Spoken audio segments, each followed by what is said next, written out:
사랑하는 성도 여러분, 고난주간 5일차 오늘도 여러분의 모든 길 가운데 예수님을 깊이 묵상하는 은혜가 있기를 소망합니다. 오늘 우리가 함께 묵상하실 하나님 말씀은 로마서 8장 28절의 말씀입니다. 우리가 알거니와 하나님을 사랑하는 자, 곧 그의 뜻대로 부르심을 입은 자들에게는 모든 것이 합력하여 선을 이루느니라. 아멘. 모든 사람들이 날마다 고민하는 것이 있습니다. 생각해보면 전혀 어려운 문제가 아님에도 불구하고 괜스레 어려운 문제처럼 다가오는 이것은 바로 오늘 뭘 먹어야 하지? 라는 고민입니다. 사실 무엇을 먹든 마시든 감사함으로 누리면 됨에도 불구하고 이런 고민을 하게 되는 이유는 아무리 작은 것이라 할지라도 최선의 선택을 통해서 최고의 행복을 누리고 싶은 마음이 있기 때문일 것입니다.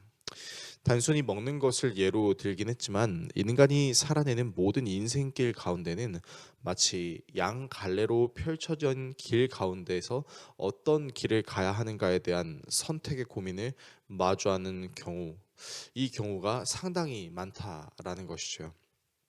그리고 무엇이 최선의 선택인지 알 수 없는 상황에서 끊임없이 무언가를 결정해야 한다는 것은 결코 쉬운 일은 아닐 것입니다.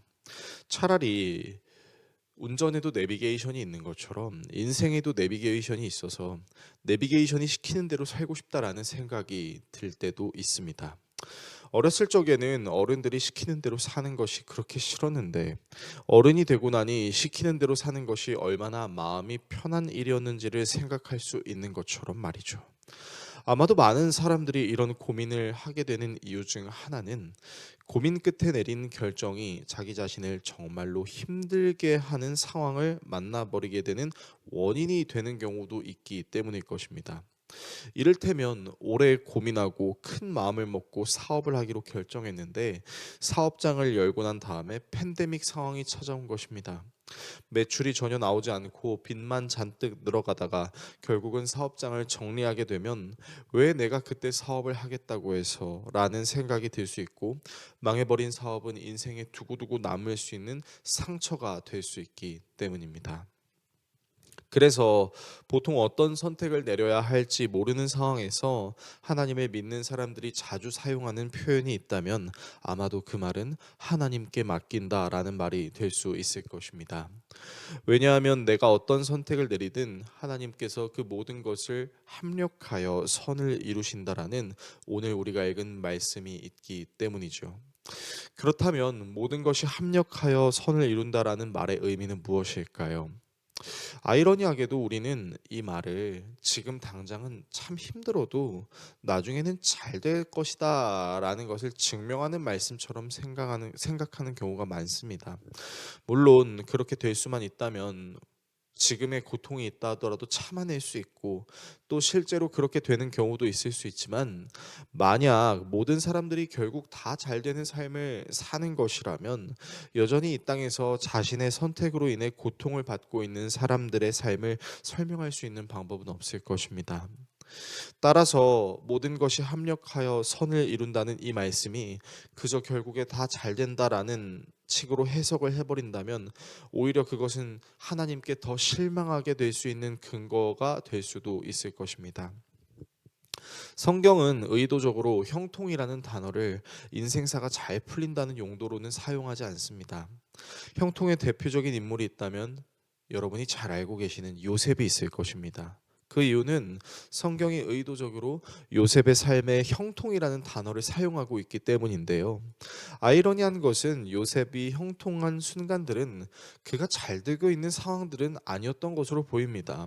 오히려 그가 이집트 친위대장 보디발에게 팔려갈 때 누명을 써서 감옥을 갈 때 성경은 그가 형통하다라고 말하고 있죠.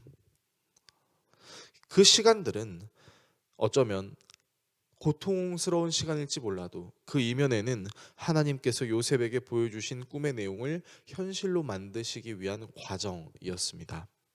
그렇다면 형통이라는 말은 단순히 잘 된다라는 말이 아닌 하나님의 계획이 이루어지고 있는 과정이라고 생각할 수 있을 것입니다. 요셉이 미워서 요셉을 죽이고 싶어서 요셉을 상인에게 팔아버린 형제들의 악함이 있다 하더라도 하나님께서는 그것조차도 하나님의 계획을 이루시는 과정으로 사용하고 계시다는 것입니다. 이 사실을 믿는 믿음이 우리에게 있다면 우리는 당장 주어진 선택의 과정 속에서 어떤 선택이 좋은 선택인지에 대해서 그 고민의 부담을 조금은 덜 수 있을 것입니다. 왜냐하면 내가 아는 모든 선택은 완전할 수 없지만 내가 아는 그 모든 선택들 안에는 나의 욕심도 교만함도 성급함도 실수도 때에 따라서는 어쩔 수 없다라는 생각으로 하는 선택들이 있다 할지라도 우리가 믿는 선하신 하나님은 그런 우리의 선택을 통해서도 하나님의 계획을 이루실 수 있는 분이시기 때문입니다. 이 하나님을 믿는 믿음으로 앞으로 우리가 살아내야 될 모든 선택의 과정 속에서 나와 함께 하시는 하나님을 의지함으로 모든 것을 감당해내는 우리 모두가 될 수 있기를 예수 그리스도의 이름으로 축원합니다. 기도하겠습니다. 우리를 사랑하시는 하나님, 때때로 우리는 보이지 않는 미래 때문에 그 미래에서 가장 최선의 선택을 하고 싶다라는 두려움 때문에 무엇을 선택해야 할지 고민도 하고 선택하고 난 이후에 벌어지는 상황 때문에 후회하기도 합니다. 그러나 이 모든 것을 사용하셔서 하나님의 계획을 이루시는 하나님을 신뢰함으로 오늘도 우리는 담대하게 선택합니다. 주님, 나의 선택이 어떤 상황과 환경으로 펼쳐진다 할지라도 그 모든 것을 사용하셔서 하나님의 계획을 이루시는 주님을 바라보게 하여 주십시오. 예수 그리스도의 이름으로 기도합니다. 아멘.